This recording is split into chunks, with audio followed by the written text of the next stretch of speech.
नमस्कार साथियों, आप सब लोगों का फिर से एक बार स्वागत है आपके अपने YouTube channel Rohit educational channel में। तो आज हम बात करेंगे इतिहास के प्रमाण और साक्ष्यों के बारे में। तो सबसे पहले एक बात हम आप लोगों से कहना चाहते हैं कि यदि मेरी बात तार्किक दृष्टिकोण से खरी नहीं उतर रही है तो आप उसको बिल्कुल मत मानिएगा और कमेंट बॉक्स में बताइए गलत है, उसका हम प्रमाण दिखाएंगे। जो बहुत ही तार्किक होगा उसी को बताने का हम प्रयास करेंगे। तो हम ध्यान देते हैं। सबसे पहले पुरातत्व की विधियां हमें प्राचीन और मध्य और आधुनिक काल के इतिहास पाए जाने वाले भौतिक साक्ष्यों को ढूंढने में मदद करती हैं। कौन? पुरातत्व की जो विधियां हैं। इतिहास में एक शब्द हमको पढ़ने को मिलता है प्रागैतिहासिक। प्रागैतिहासिक काल। तो ये शब्द क्या है? प्रागैतिहासिक काल कौन सा समय होता है? ये वो समय होता है जिसके कोई लिखित साक्ष्य प्रमाण नहीं होते हैं। हम अपनी बात को स्टार्ट करते हैं ईसा पूर्व तीसरी सहस्त्राब्दी। ये सहस्त्राब्दी शब्द क्या है? वो हम दशक में 10 साल होते हैं। उसी प्रकार एक सहस्त्राब्दी में 100 दशक होते हैं, यानी 1000 साल होते हैं एक सहस्त्राब्दी। ईसा पूर्व तीसरी सहस्त्राब्दी के मध्य तक संस्कृत में लिखावट तो मिलती है पर उसको अभी तक पढ़ा नहीं जा सका। इसीलिए इतिहासकारों ने इसको आद्य ऐतिहासिक काल में डाल दिया।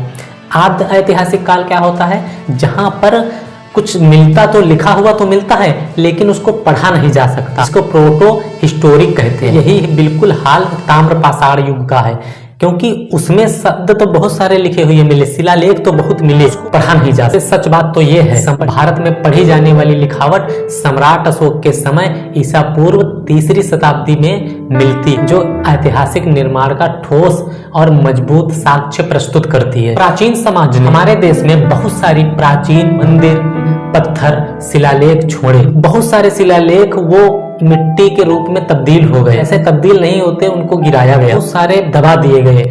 आज भी यदि खुदाई में कहीं भी जमीन जब खुदाई होती है जमीन की, तो आज भी बुद्ध की मूर्तियां अधिक मात्रा में निकलती हैं। दक्षिण भारत के पाषाण मंदिर और पूर्वी भारत के ईंटों वाले मठ आज भी हमें अतीत के विशाल भवन निर्माण प्रक्रियाओं की याद दिलाते हैं। हालांकि इन अवशेषों का बहुत बड़ा भाग टीलों और खंडहरों के रूप में पूरे भारत में दबा पड़ा है। ये कई प्रकार के हो सकते हैं, जैसे कि एकल सांस्कृतिक, प्रधान सांस्कृतिक और बहुसांस्कृतिक।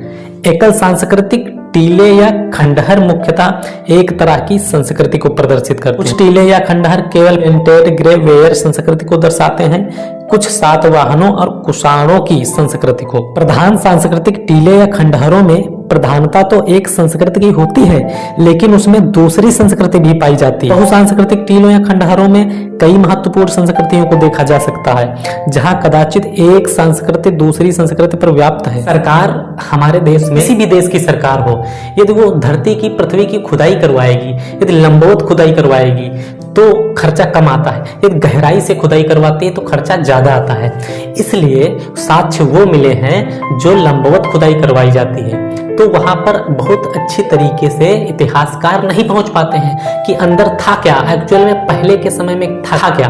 फिर भी ईसा पूर्व 6000 की बात है, बलूचिस्तान में जब खुदाई हुई तो वहां बहुत सारे गांव के पूरे गांव सामने आए। पहले के समय में तब्दील हो गए गांव। ये मैं अपने पास से बात नहीं कह रहा हूँ, ये बात लेखक राम सरल शर्मा लिखते हैं प्राचीन भारत के इतिहास में।